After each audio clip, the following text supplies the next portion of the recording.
জি 24 ঘন্টায় জ্যাকলিবল স্টুডিও থেকে আমি সব্যসাচী শুরু করছি স্পেশাল 24। গত এপ্রিল মাসে এই স্পেশাল 24-এই নেপালের প্রতিবাদ বিক্ষোভের কথা জানিয়েছিলাম। আজ যেন তা রিপিট টেলিকাস্ট। সোশ্যাল মিডিয়ায় ব্যান করা নিয়ে প্রতিবাদ, আর এবার ছোটরা রাস্তায় নেমেছে। জেন জি প্রোটেস্ট। আর প্রায় এখনো পর্যন্ত 14 থেকে 19 জন মারা গিয়েছে বলে খবর। হামি নেপাল নামে একটা সংস্থা আজ প্রতিবাদ মিছিল শুরু করে। তার আগে একাধিক কন্টেন্ট ক্রিয়েটারও খুব বিক্ষোভ জানান। স্লোগান ওঠে, ওয়াক স্বতন্ত্রতা, ওয়াক্কা লাগরো স্বতন্ত্রতা, জেগে ওঠো স্বাধীনতা, জেগে ওঠো স্বাধীনতা ছিনিয়ে নাও। নেপালের দাবি গণতন্ত্র নয়, চাই রাজতন্ত্র।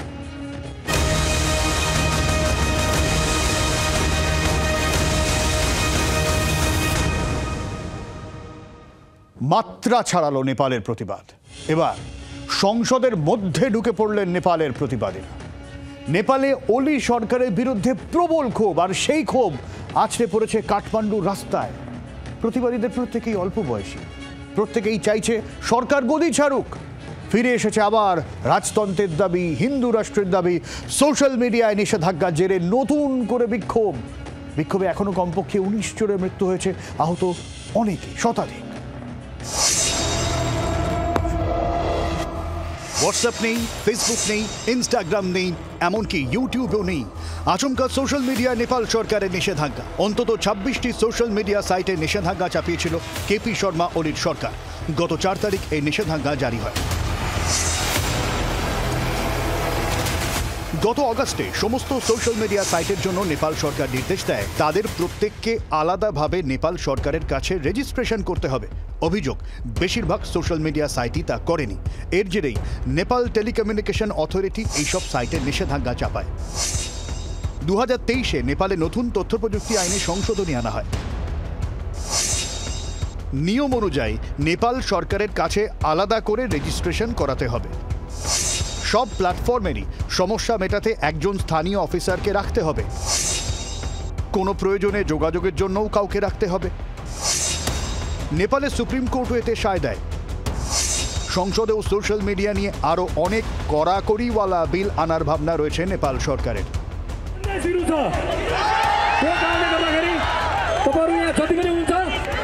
ফেডারেশন অফ নেপালিজ জার্নালিস্টের তীব্র প্রতিবাদ জানায়। প্রতিবাদ জানাতে শুরু করে নেপালের কন্টেন্ট ক্রিয়েটার থেকে শুরু করে অভিনেতা, গায়করাও।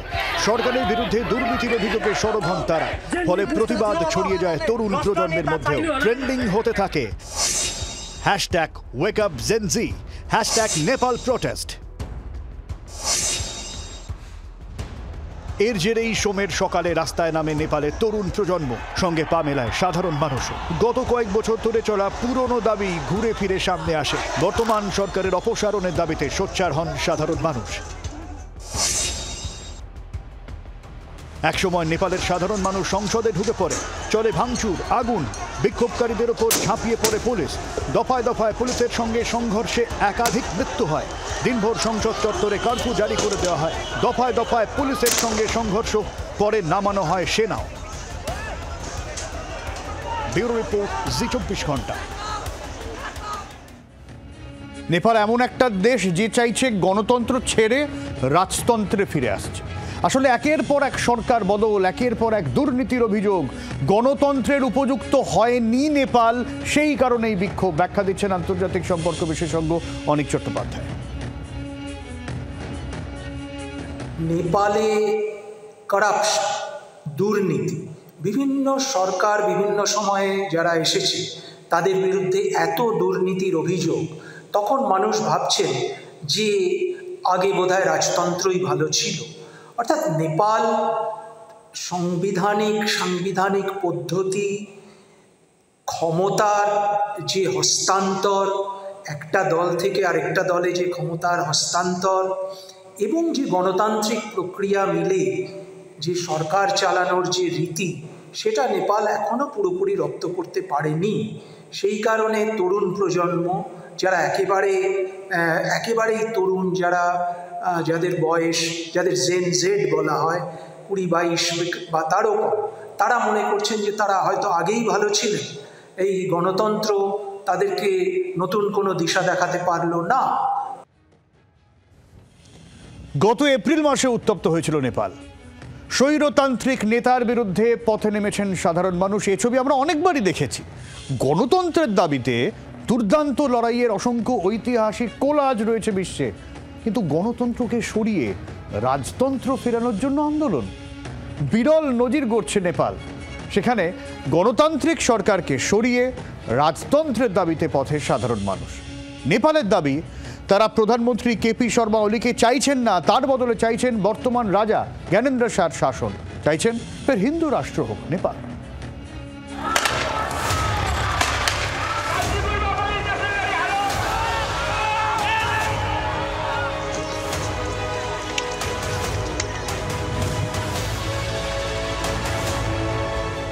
দীর্ঘদিন দেশে ছিলেন না নেপালের বর্তমান রাজা জ্ঞানেন্দ্র শাহ।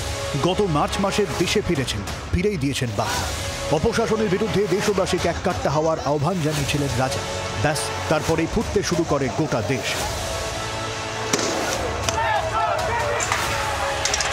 উত্তাল হয় কাঠমান্ডু।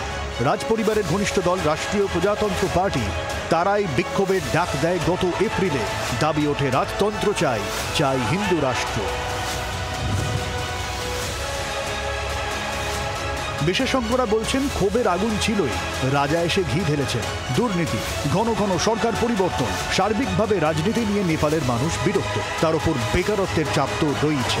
এই জায়গা থেকে নেপালের কমিউনিস্ট পার্টির প্রধান তথা দেশের প্রধানমন্ত্রী কেপি শর্মা ওলি এবং বিরোধী দলনেতা প্রচণ্ডের বিরুদ্ধে ক্ষোভ আছড়ে পড়ে। রাজনৈতিক দলগুলির একাধিক অফিসে হামলা চলে। ওলির বিরুদ্ধে রয়েছে পাহাড় প্রমাণ দুর্নীতির অভিযোগ। 2 দশক আগেও রাজতন্ত্র ছিল নেপালে। শেষ রাজা ছিলেন জ্ঞানেন্দ্র। 2001 সালের ঘটনা মনে আছে?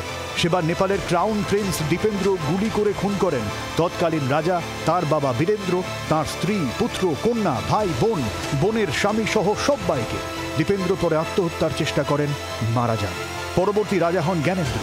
2006 সালে ক্ষমতাচ্যুত হন তিনি। 2008-এ প্রায় 240 বছরের রাজতন্ত্রের ইতি হয়। নেপালে সে বছর গণতন্ত্রের প্রতিষ্ঠা। জ্ঞানেন্দ্র হয়ে যান ক্ষমতাহীন, রাজপ্রাসাদও ছাড়তে হয় তাঁকে। অন্তর্বর্তীকালীন প্রধানমন্ত্রী হন গিরিজা প্রসাদ কৈরালা। প্রজাতান্ত্রিক নেপালের প্রথম প্রধানমন্ত্রী হন মাওবাদী নেতা পুষ্পকমল দহল ওরফে প্রচণ্ড। কিন্তু গণতন্ত্র প্রতিষ্ঠা হওয়ার পরেও শাসন সুগম হয়নি। গত 17 বছরে 13 বার সরকার বদল হয়েছে নেপালে। এই অবস্থায় ফের জ্ঞানেন্দ্রর আগমন। গণতন্ত্রের সঙ্গে সঙ্গে 2015 সালে নেপাল হয়ে যায় ধর্মনিরপেক্ষ।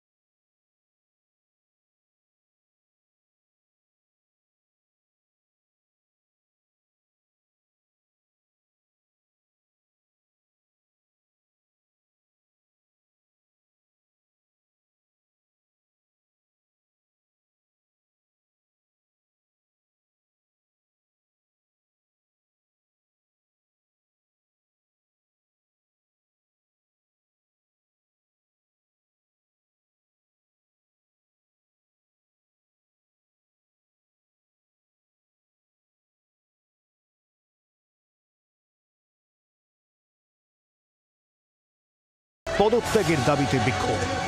ব্যুরো রিপোর্ট, জি24 ঘন্টা। নেপালের রাজ পরিবারের সঙ্গে ভারতের পুরনো সম্পর্ক আছে, আর নেপালে রাজতন্ত্র ফিরলে ভারতেরই লাভ, এমনটাই দাবি রাজনৈতিক বিশ্লেষক সুমন ভট্টাচার্য। দেখুন, নেপালের যে বর্তমান রাজনৈতিক দলগুলো, তার সঙ্গে সম্পর্ক তৈরিতে ভারতীয় কূটনীতির একটা ব্যর্থতা আছে। ভারতের বা নয়াদিল্লির যে পুরনো বন্ধু ছিল নেপাল কংগ্রেস, তারা নেপালের রাজনীতিতে আর একাধিপত্য রাখে না। অন্য যে দলগুলি বা অন্য যে নেতারা, ওলি, প্রচণ্ড, এদের সবার সাথেই বেইজিংয়ের সখ্যতা অনেক বেশি। আমরা অতীতে দেখেছি, এমনকি কাঠমান্ডুতে যিনি চীনা কূটনীতিক বা চীনা অ্যাম্বাসাডার, তিনি নেপালের বিবদমান রাজনৈতিক পরিস্থিতিতে ভারসাম্য ফেরাতে বা দলগুলিকে জোট বাঁধতে নিজের বাসভবনে বৈঠক করিয়েছে। ফলে নেপালের কূটনীতিতে ভারতবর্ষ অনেক পিছিয়ে পড়ছিল, চীন অনেক এগিয়ে গিয়েছিল। এবার যদি নেপালের রাজনীতিতে আবার রাজতন্ত্রকে ফিরিয়ে আনার জন্য জোরদার দাবি ওঠে, এবং সেই দাবি যদি কোনোভাবে সার্থকতা পায় তাহলে অবশ্যই ভারতবর্ষের জন্য সুবিধে। ধর্মনিরপেক্ষতার খোলস নেপাল আর প্রয়োজন বোধ করছে না। নেপাল চাইছে হিন্দু রাষ্ট্র হতে। হিন্দু রাষ্ট্রই নেপাল ছিল। রাজতন্ত্রের পতনের সঙ্গে সঙ্গে ধর্মনিরপেক্ষতার বার্তা দূরে সরিয়ে দিতে চাইছে এই পাহাড়ি দেশ। ধর্মনিরপেক্ষতার খোলস ছেড়ে বেরিয়ে আসতে চাইছেন নেপালের প্রচুর মানুষ। কিন্তু কেন?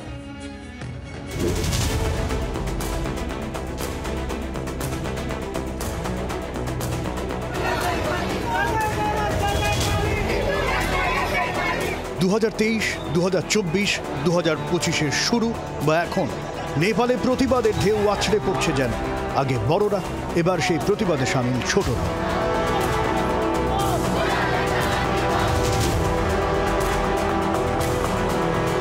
তিনটি মূল দাবি নেপালের বিক্ষোভকারীদের: ওলি সরকারের পদত্যাগ, ফের রাজতন্ত্রের প্রতিষ্ঠা, হিন্দু রাষ্ট্র। এবার সোশ্যাল মিডিয়ায় নিষেধাজ্ঞার প্রতিবাদে তরুণ প্রজন্ম, তারাও চাইছে গদি ছাড়ুক দুর্নীতিবাজ ওলি সরকার। প্রতিবাদের ক্ষেত্র তৈরি ছিল, সোশ্যাল মিডিয়ায় নিষেধাজ্ঞায় নতুন প্রতিবাদের ক্ষেত্রও তৈরি হয়ে গিয়েছে। কিন্তু কেন নেপাল ধর্মনিরপেক্ষতা ছেড়ে হিন্দু রাষ্ট্রের দাবি তুলছে? একটি সংবাদ সংস্থার রিপোর্ট বলছে 2023-এ নেপালে অন্তত 68% খ্রিস্টান ধর্মাবলম্বী মানুষ বেড়ে গিয়েছে। অথচ 1951 সালে নেপালে একজনও খ্রিস্টান ধর্মাবলম্বী ছিলেন না। বিশেষজ্ঞরা বলছেন দক্ষিণ কোরিয়ার মিশনারিদের একটা বড় প্রভাব নেপালে রয়েছে। 7,000-এর বেশি চার্চ হয়ে গিয়েছে নেপাল। বারবার ধর্মান্তরকরণের অভিযোগ উঠেছে সে দেশে। অন্যদিকে যেখানে 2001 সালে নেপালে প্রায় 9.5 লক্ষের মতো মুসলিম ছিলেন, সেখানে 2021-এ সেই সংখ্যা বেড়ে 14 লক্ষ হয়ে যায়। সীমান্তবর্তী এলাকা হয়ে ওঠে মুসলিম প্রধান। রোহিঙ্গা অনুপ্রবেশও বাড়ে। গত 2 বছরে পরপর বড় সড়ো গোষ্ঠী সংঘর্ষ হয়ে গিয়েছে সে দেশে। এই জায়গা থেকেও রাজনৈতিক দলগুলির ওপরে ক্ষোভ বেড়েছে। দাবি উঠেছে রাজতন্ত্রের, হিন্দু রাষ্ট্রের। উত্তপ্ত হয়ে উঠেছে কাঠমান্ডু। আর এবার সরকার বিরোধী বিক্ষোভ, কণ্ঠরোধের অভিযোগ। ব্যুরো রিপোর্ট, জি 24 ঘন্টা। ভারতের প্রতিবেশী মহলে গণতন্ত্রের আবহ কিন্তু খুব একটা থাকছে না। আর যা পরিস্থিতি, তাতে থাকাও মুশকিল। নেপাল তার সাম্প্রতিক নিদর্শন, এমনটাই বলছেন আন্তর্জাতিক সম্পর্ক বিশেষজ্ঞ দেবাশিস নন্দী। এই আন্ডারকারেন্টসটা দীর্ঘদিন ধরে চলছে, কিন্তু দক্ষিণ এশিয়ায় যেমন বাংলাদেশের গণতন্ত্রের সংকট হয়েছে, অর্থাৎ ট্রাপেল হয়েছে গভর্নমেন্ট হাসিনা সরকার। ওইদিকে তালিবানরা আফগানিস্তানের প্রাক্তন সরকার মানে প্রেসিডেন্ট হামিদ কারজাইকে উৎপাটন ঘটিয়েছে 4 বছর আগে। এবং নেপালে এই বিক্ষোভ প্রমাণ করছে দক্ষিণ এশিয়ার দেশগুলোতে গণতন্ত্র অনিশ্চিত, অর্থাৎ গণতান্ত্রিক ভবিষ্যৎ খুব অনিশ্চিত। এটা কি শুধুমাত্র অভ্যন্তরীণ বিষয়গুলো দায়ী? আমি বলবো না। বহিরাগত শক্তি যেমন চায়না বা অন্যান্য শক্তিরও যেমন মদত রয়েছে, পাশাপাশি রয়েছে কিছু এলিট, যারা পলিটিক্যাল এলিট, নেপালের ক্ষেত্রে পলিটিক্যাল এলিট রয়েছে, এবং যারা শাসন করছেন তাদের দায়বদ্ধতার অভাব, তাদের সুশাসন দেওয়ার ক্ষমতার অভাব এবং দুর্নীতিগ্রস্ততা। এই সামগ্রিক বিষয়টি তাদের মধ্যে ক্ষোভের সঞ্চার হয়েছে, এবং এই সোশ্যাল মিডিয়া ব্যান করার ইস্যুটাকে কেন্দ্র করে তারা আবার নতুন করে বিক্ষোভ করে একটা নেপালকে অচল করে দিচ্ছেন। যদিও সুভাষিস বন্দ্যোপাধ্যায়ের মতো কূটনৈতিক বিশ্লেষকরা এই বিক্ষোভে বিদেশি শক্তির হাত দেখছেন। যে নেপালের এই ঘটনাটা ঘটার কিছুদিন আগেই আমরা দেখলাম তামাম সোশ্যাল মিডিয়ার বড় বড় অর্গানাইজেশনসদের নিয়ে ডিনার করলেন ডোনাল্ড ট্রাম্প। ঠিক তারপরেই এই সোশ্যাল মিডিয়া এবং বিশেষ করে সফটওয়্যার এবং আইটি রিলেটেড কোম্পানিগুলো তাদের রেজিস্ট্রেশন এবং ভ্যালিডেশনগুলো, যেগুলো নেপাল গভর্নমেন্ট এবং নেপাল লিগালিটির একটি অংশ, সেই রেজিস্ট্রেশনগুলোকে রিনিউ করাতে আর চাইলেন না, এবং সেই রিনিউ না করিয়েই তাদের অপারেশন কন্টিনিউ করে গেলেন। এই ধরনের কার্যকলাপ থেকে বোঝা যায় যে কোথাও একটা গিয়ে কোনো জায়গায় একটা ইন্ধন এসছে তাদের কাছে এই ধরনের ঘটনা ঘটাবার। এই প্যাটার্ন দেখে একটা কথা হলফ করে বলা যায়, যে ঘটনাটা ঘটছে সেই ঘটনাটা মোটেই স্বাভাবিক নয়, বহুভাবেই রাজনৈতিক, পরিকল্পিত এবং স্ট্র্যাটেজিকভাবে ইমপ্লিমেন্টেড হচ্ছে।